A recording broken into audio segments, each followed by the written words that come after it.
may have contributed to this crash landing.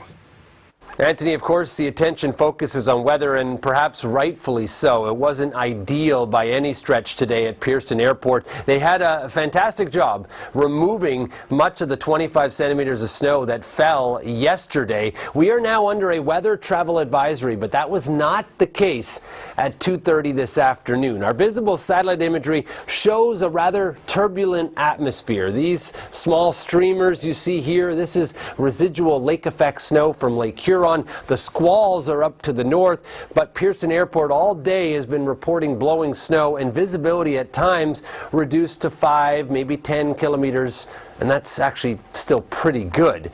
Yesterday, visibility was under 1 kilometer. Now, the winds likely played a role. 48 gusting to 63. At the time of the crash, between 2:30 and 3 o'clock in the afternoon, it was even slightly stronger. 52 gusting to 65 kilometers per hour, and that is from the official weather station, and we use this often at Pearson Airport. The big concern and question is, okay, those west winds, what runway was being used? Was it cutting across? How did that play a role? Was maybe there extra turbulence from other aircraft in the area? That all plays out along with their snow cleaning operations. They did a great job after yesterday's storm, but with all the wind and blowing snow, it starts to come back on to the runways. All of that, more questions and answers right now on this Monday evening. Anthony? Anthony, thank you.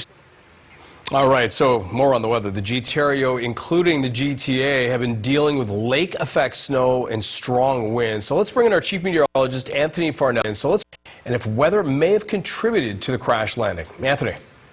Well, Anthony, let's dive a little deeper into the weather this afternoon. It was obviously windy. We've had recent snow. This is our visible satellite imagery, and it does show these bubble up cumulus clouds, and it's a sign of some instability. What does that mean? Well, in the middle of the afternoon, you can sometimes get a bit more turbulence out there, and it creates these clouds, and these are streamers actually that are coming from lake effect all the way back in Lake Huron. There wasn't any snow falling, but there definitely was a lot of wind. Right now, we're starting to see conditions improve, but it was during the period of the crash that those winds were strongest, about 52 kilometers an hour, gusting as high as 65. Now, the weather station at Pearson Airport, we use it all the time. It is reliable, but it doesn't mean that the winds were the exact same everywhere. There could have been a gust a little bit stronger where the plane went down or flipped over. It looks like runway 23, which is shown right here, that would be a bit of a crosswind as those breezes from west to east come across. All of that plays a role. There was blowing snow, visibility slightly reduced right near the ground, but still nothing compared to even yesterday in the heart of the snowstorm. So there's a lot of weather at play. It's still too early to tell if it did have a direct role on that crash. Anthony? Anthony, thank you so much. A fiery televised debate. The cleanup continues after all that snow. It was a real 1-2 punch going back to last week, and there's no major storms in sight. But still, look at this warnings map. We have snow squall warning around Georgian Bay, back towards the Bruce Peninsula. Plows have been pulled off the roads. Widespread closures will remain in place through tomorrow as the snow flies. There's also weather travel advisories that now include much of the GTA. Could see some squall activity. The north side, I think, particularly prone. Blowing snow advisory and extreme cold with wind chills near minus 30 by early tomorrow morning. The snow squall is in Barrie on this Monday evening, and it is coming down heavily. This has actually, for a time, closed Highway 400. We are also starting to see it from Thornbury into Collingwood as well, and it's going to pivot further south. So where it ends up, that'll be the big question. If it's Newmarket, the snow could be heavy there too on Tuesday morning and early afternoon. It extends right into New York State on the other side of Lake Ontario. So that is what we're dealing with, that and gusty winds. Our weekend storm is here. It's hit a block, and you can actually see the moisture streaming all the way back into parts of Manitoba.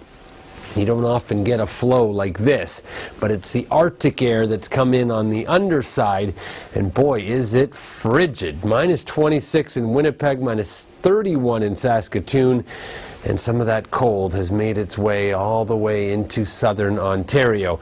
The jet stream is a bit further south, and that's going to keep any future storms at bay. But we do have these squalls, and here they are late this evening. They're moving around slightly.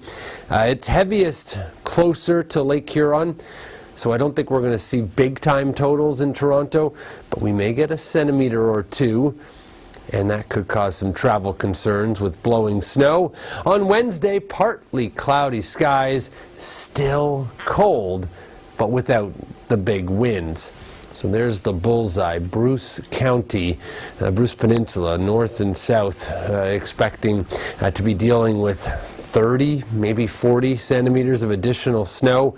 Minus 19 in Muskoka tonight, minus 18 in Ottawa, and for tomorrow, not a big turnaround. Still well below our average high, which, if you believe it or not, is minus 1 or minus 2.